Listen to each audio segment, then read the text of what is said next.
things are bad, Lord, and when everything is alright, keep me when I'm strong, Lord. Welcome to my world, where you will experience an atmosphere of love, relevant subjects, and motivation. So let's talk about things that matter. What matters to you matters to me.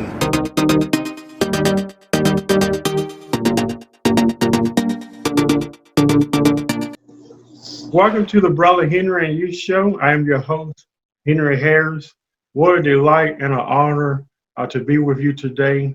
I want to go ahead and encourage each and every one of you to share this video. Do the hashtag Remembering Rodrick. Once again, share this video, do a hashtag with the video, and call it Remembering Rodrick, because that is what today's episode will be all about.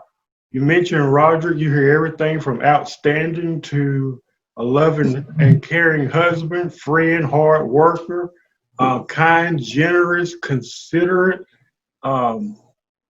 and all of the above. So today we want to dedicate this program about Rodrick, who many have known as Mon.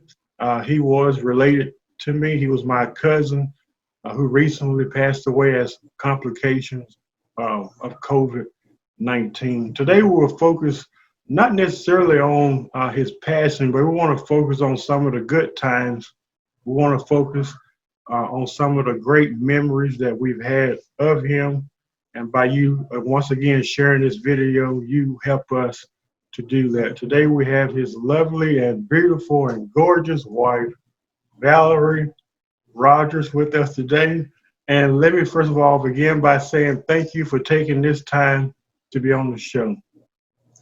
Thank you for having me. And I want to also say you have our condolences on the Brother Henry and You Show as well. Thank you.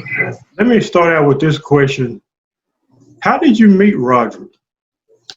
I actually met Roger back in 2011. He worked at East Ham Unit with my daughter.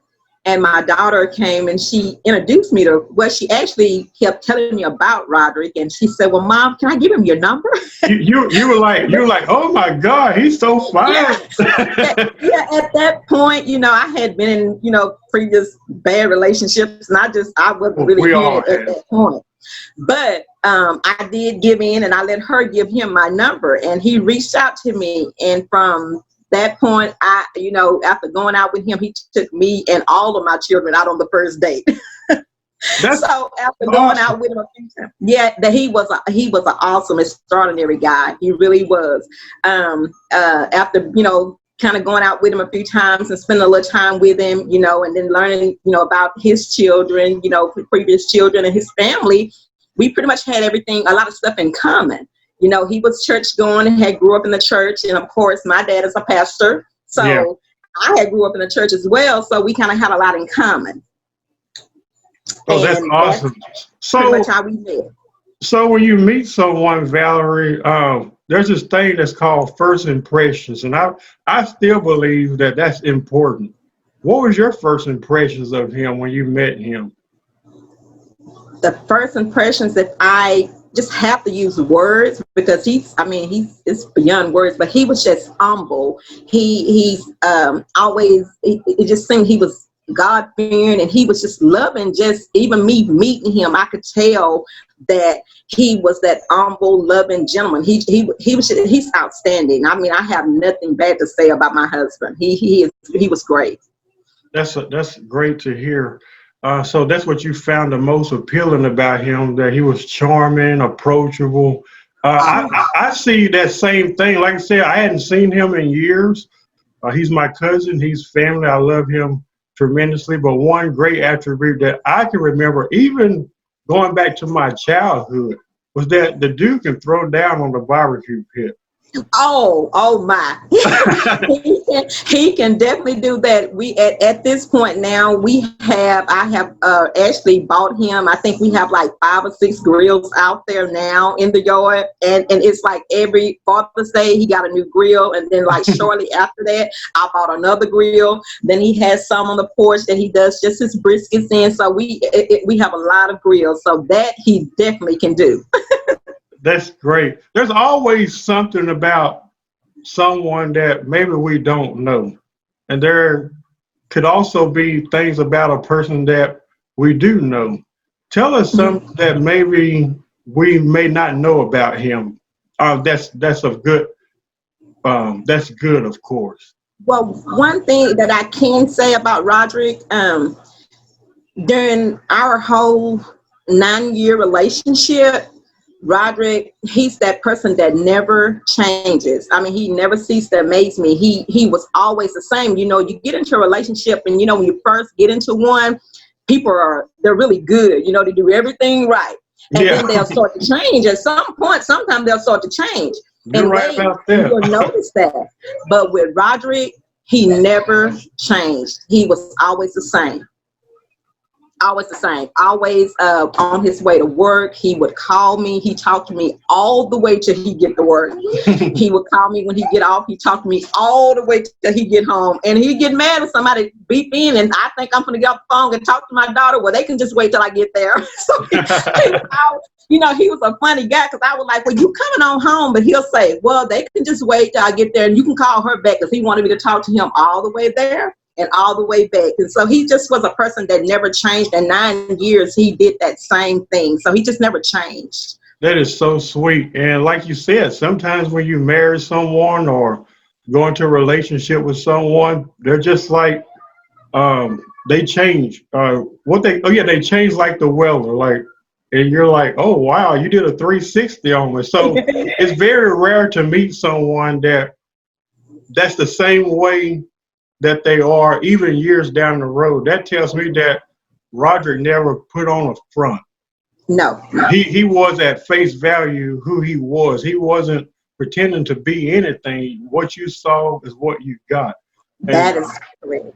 What is Rodrick to you, and how would you like him to be remembered today? To me, besides God, Rodrick was pretty much my everything. Rodrick is, it's still kind of fresh to me, so I'm getting a little emotional, y'all. Excuse me with that. But he was pretty much my everything. Other than God and my children, he was my heart, in human form. And, because this happened, I don't know why. And I've been taught not to question God. Yeah. But I can say that, in time, I understand it better, by and by. I know I will. But he was just everything to me. And I always want Roger to be remembered as the loving husband that he was to me, the loving father that he was to my children. He came in, me and Rodrick only have one son together, and he's 5. His name is Rodrian. Mm-hmm. And my other 3 children, when Rodrick came in, my daughter, I think she was like 19 or maybe 20. She was working at the state where Rodrick worked. But my other 2 children, I think one of my sons was 11, and the other son may have been about 5 or 6. Rodrick came in, and he took that title on as their father, and he mastered it. And I just want him to be remembered as just a loving father, loving husband, and a loving friend, because, he, in whatever he done, he did it well. He was going to complete. He never stopped. He would always do things. And if he set forth to do something, he was going to finish it. And I just want him to be remembered like that. Can you recall into remembrance something funny, hilarious that you guys did in your marriage that was just fun?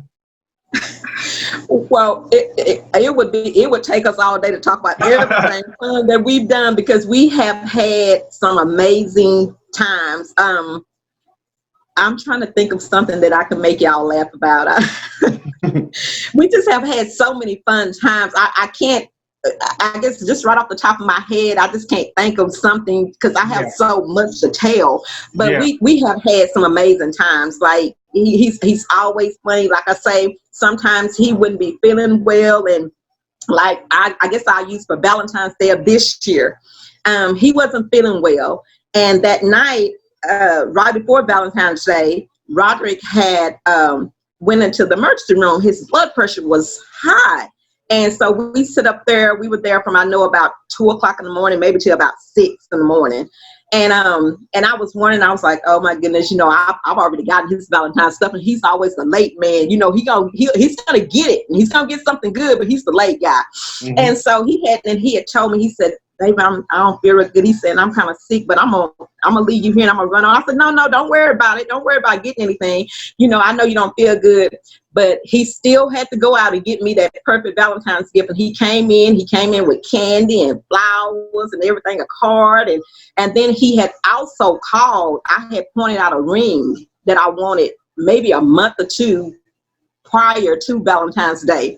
And he had called the guy, and he had arranged for my son to go and get that ring. And my son had brought it, and he came. He said, Val, he said, come here, baby. And I went back there, and he said, oh, I forgot to give you this. And he pulled out and I was just amazed because I knew that he didn't have the time to do that. And I was like, where did you get this from? Well, he had got my son. He had called the jeweler and had got my son to go and pick up the ring. And so that's just, it was always amazing times that we had. Even if he didn't feel well, he still did amazing things. That's awesome, Valery. How have you honored his memory? What is it that motivates you? And I'm sure it's a dark time for you. What is it that motivates you to keep pushing in the midst of this devastating hour for you because of his passing? What is it that motivates you? What is it that gets you up every day to keep you going?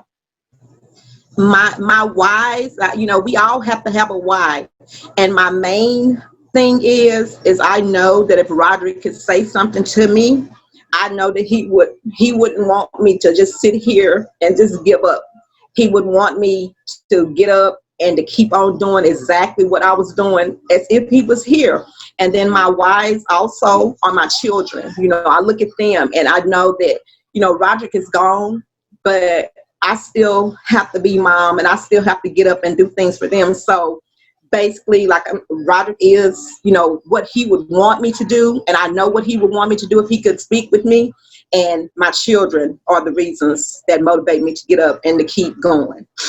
My last question is, what would Rodrick say today to those who may be grieving his departure? I think that he would not want, grieving. That's something that we're going to do because we're human. Yeah. But I do think that he would actually want us to keep doing what we were doing when he was here. Just to keep him alive. Just as he was here.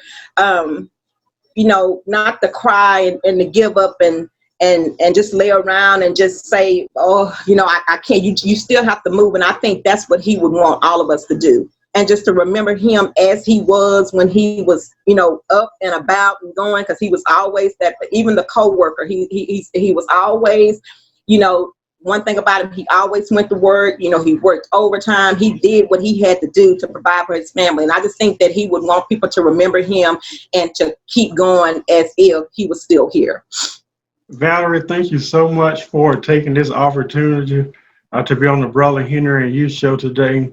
What a wonderful interview. You did an amazing job. If there's anything that I can personally do for you or our show, please reach out to me. We would love to do that. I want to also say thank you to all of you who are watching today. Once again, share this video. That's how I want to keep Rodrick's memory alive. Share this video, hashtag remembering Rodrick. And till next time, may God bless you. Hi, if you like what you've seen today, Be sure to connect with Brother Henry at www.facebook.com/The Brother Henry and You Show. And also be sure to check out and subscribe to his YouTube channel, which is www.youtube.com/Henry Harris 100. We hope that this has been a blessing to you, and we hope to hear from you soon. Keep watching, because what matters to you matters to Brother Henry.